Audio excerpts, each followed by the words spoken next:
Hello everyone, my name's Tom. I'm Louisa. And I'm the other Tom. And we are Fussie. That is Fussie, not Fussie. We've been called many names. Fussie, Fuzzball and Coldplay. We're just going to chat about our music and our inspirations and all kinds of things in the future and experiences so far. We've got our tea. We're drinking Yorkshire Gold if you're worrying. And no biscuits. No, we have no biscuits, which is a worry. But alright, I'll kick it off. What's everyone's experience of being in Fussie been like so far? It's been great for opening doors and opportunities with my songwriting and just being in a band that I'm comfortable with and able to express my writing through.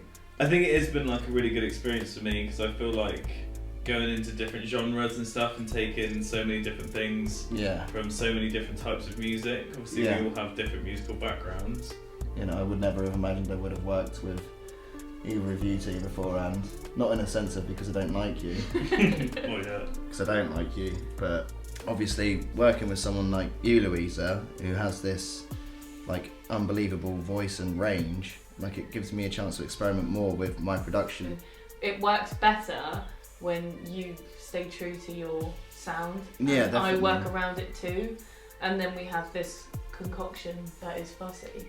And I think it's important to kind of give the history of Fussie as well. So it started out as just me trying out a different kind of name because if I wanted to get making music again after meeting both Louisa and Tom.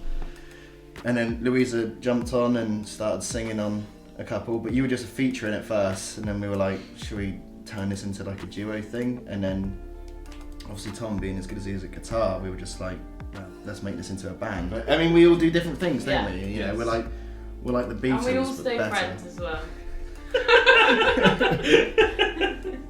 Controversial shout number one. So far, like for both of you guys, what have been the positives in your experiences in the band?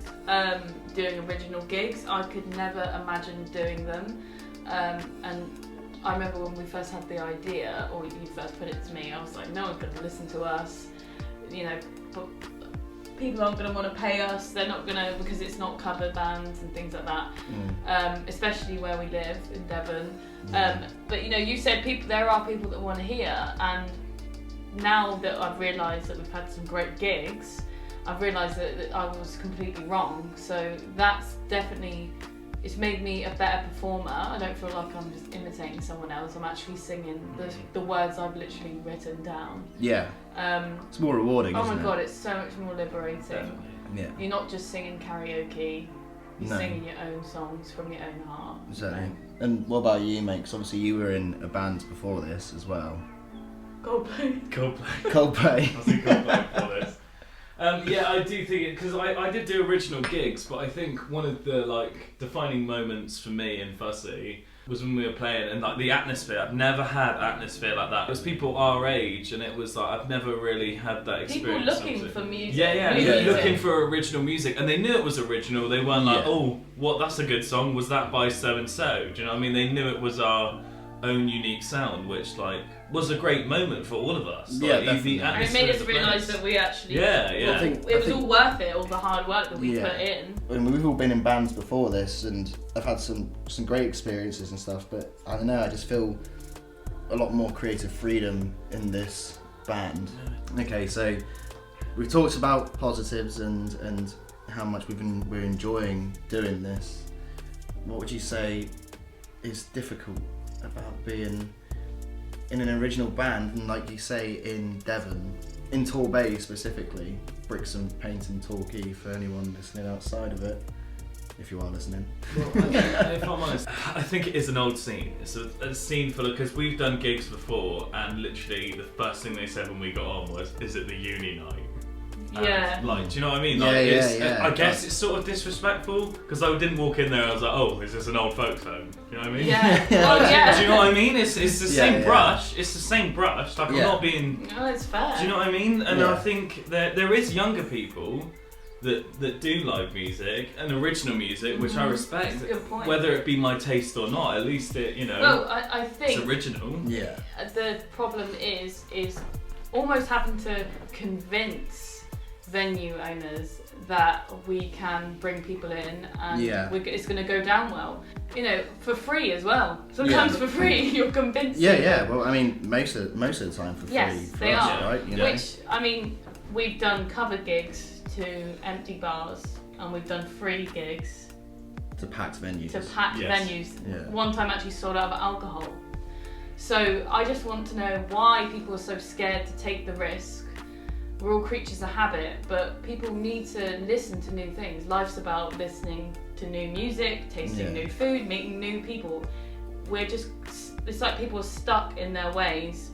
And something needs to transform, because it can't just be cover gigs. It can't sustain, and it won't. It's not holding up. I mean, music venues are becoming obsolete. They're just disappearing before our very eyes. Yeah. It's not. And also jam nights. I mean, there's not even an opportunity to get up and an open mic night anymore. They're dwindling, whereas they used to be. So there's not even a chance to kind of. So it's just getting the same bands in all the time because they're a safe bet. Well, that's it. It's like the circuit as well is, and it's of no disrespect to any of them. Like, they're all fantastic musicians and whatnot, but we're seeing the same 5-10 bands, acts everywhere all the time, and it's kind of like, where do we fit into that? How do we squeeze in? How do original bands? Well, I mean, like, why is original such a dirty word? Yeah, People no, associate, this is my song, with something dreary that they've never heard before. Well, the songs that you love, you've had to hear them for a first time. You have to give people a chance. Yeah, for you have to hear, allow people to be creative. Well, that's it, and I was going to kind of go on to my next point. Like, I have such admiration for people down here who are going in with original music because of, like we've just said, it's really not easy. Yeah, you're really up against it. Hey guys, just cutting in here. We're going to play you now a small snippet from a track on our next EP. This one is called Dream State of a Precious Mind.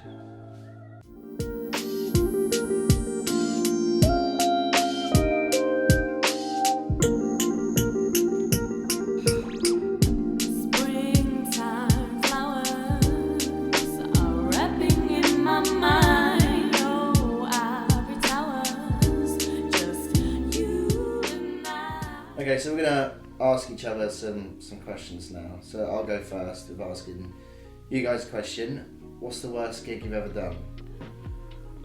I'd say the worst gig I've ever done, or I've had a few that, like, thinking about it just makes me, those embarrassing moments or cringy moments you have before you're going to go sleep and you're like, oh my god, I hope no one's thinking about this. It was a while ago. I was doing a gig in Dawlish, and there was 5 people in there, including us, and we were singing, and basically this guy come up to us while we were like playing, I can't remember what song we were playing, and he was playing this harmonica right next to all of our ears, really out of tune, really badly, and his breath was like the worst, and like he was going hard. It was making me livid. I was surprised the thing didn't melt. This guy's breath was so bad. And as the night went on, he did bugger off, and I had to catch my train. And basically mid-song, I had to leg it out of the pub to go get the train. That was probably the worst gig. I've probably done worse than that, but that's the one who sticks in my mind because I can still faintly smell his breath. Such a bad gig. Go on and do it, Isa. Probably one of the worst is when I was playing at a pub in a covers band, and there was just someone dressed up as a giant cock just running around, and it was very detailed as well, and there was no one else. It was just Big this veiny guy. boy. And I'm singing my heart out, and I'm thinking, this is so embarrassing. Like, who am I singing The thing for? is, you're embarrassed, and he's running around like a giant cock. So Yeah, I know. But this guy is like got bigger balls than what he's wearing on his feet. Or like, Mine was probably, I was doing a gig in a pub in Cheltenham, and I was on stage and I was singing, and I was looking at people in the crowd and they were pointing upwards, and I thought, oh, they want the sound turned up. And little did I know, like, it was because of my flies were undone, and I had like a little bit of bollock kind of showing as well, which I didn't notice for a while. And in that very same gig, one of the guys I was in the band with, and he kind of lunged forward, and as he lunged forward, he pulled out all the power. Oh my God. And we went completely dead, and it took us a good 10 minutes to replug in and stuff. And we were already feeling quite hostile because I'd shown bollock to the crowd. The crowd were angry, you know.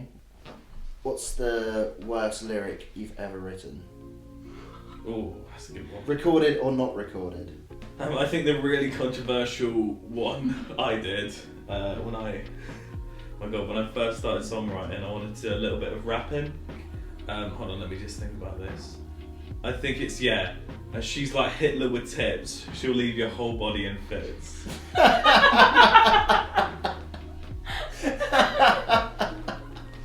Terrible? Yeah. Yeah, that's good. That's a fucking good one. Yeah, I can't top that. I mean, have you? I haven't got it. I can't think. You only write good lyrics. I've only ever written good lyrics. I think once it's not really a lyrics. It's more of a concept of a song that like I wanted to be a rapper. Yeah, I think it's just a guy. Yeah, the guys go through. They want to be rappers. I was at college and I was trying to make hip hop beats, and I was like, if no one's gonna rap over him, I will. No idea why. I thought that'd be a good idea. And then it was when like the whole idea of people being in their phones and keeping their heads in their phones was first like raised to prominence. Yeah. So I was like, I'm gonna write a diss track. Oh God. So, but I wrote this diss track about Siri. It never saw the light of day. It's in a book somewhere in either here or at my mum's house, and hopefully no one ever sees it. Hey guys, cutting in again. We're going to give you another snippet now of an upcoming track. This is called Queen of Cups. And if I never feel you again, at least my scattered hallucination have reached your time. And I love you, love you, love you, love you, love you, and I love you like you're mine. Okay, well, I've got one for you. What's the worst compliment you've got singing? Basically, the worst compliment I ever had was there's a song 5 Years Time by, what's it called? By who? Noah and the Whale. Noah and the Whale. And basically, I did a cover of it. It was when I was fairly new to music. I couldn't even play guitar at this point. And I sang it, and I said to the person I was singing it with, I was like, was that any good? And they said, oh, don't worry, the person who sings it can't really sing anyway. I think it took me like 2 weeks to reflect on that and realise what an absolute roast that was. For me, it would be one of the first gigs I ever did in Cheltenham, and for some reason there was like a judging panel there, and it was if we like got through the competition, then we got to play a gig in Berlin, something like that, and we got through, and we got some really nice compliments, and then our guitarist was getting compliments, one of the singers was getting really nice compliments, and then it came to me, and the guy was like, you know, yeah, you were alright, you weren't too bad. You did look like you were going to cry the whole time.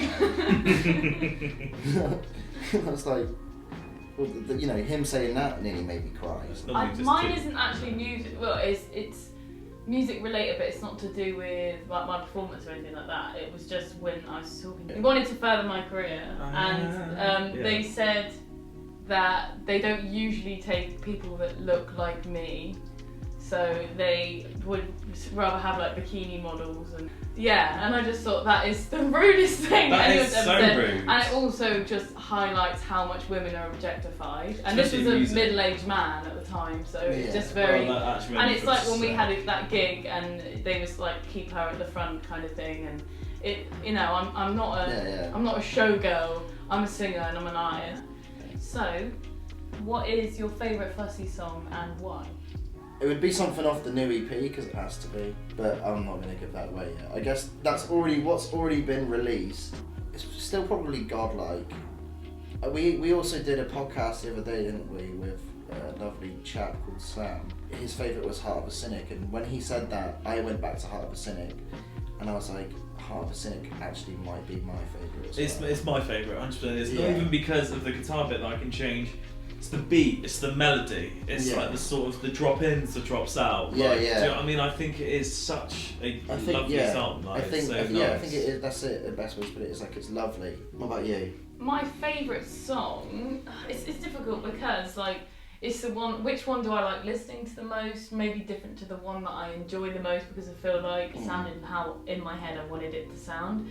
I mean, Godlike is a song that I've wanted to write for a very long time. It's been brewing. But then Cruel Nature is my favourite because I feel like it's us kind of evolve. It's like signs of us evolving. Yeah. And also, I really enjoy the message I wanted to convey, and it came through in that as well. What's the worst thing about being in Fussie? The worst thing, I can't take anything seriously. Like I try and just be at a serious point, and it will either end in tears of me just creasing out, or just being annoyed. Yeah. Because there's no way that like it does. I don't even know, because it's such a blessing to be in a band with people I love. I think that's But it's a curse as well, isn't it? Yeah. The worst thing about being in Fussie is also the best thing about being in Fussie. No, what is the worst thing about being in Fussie? Probably the fact that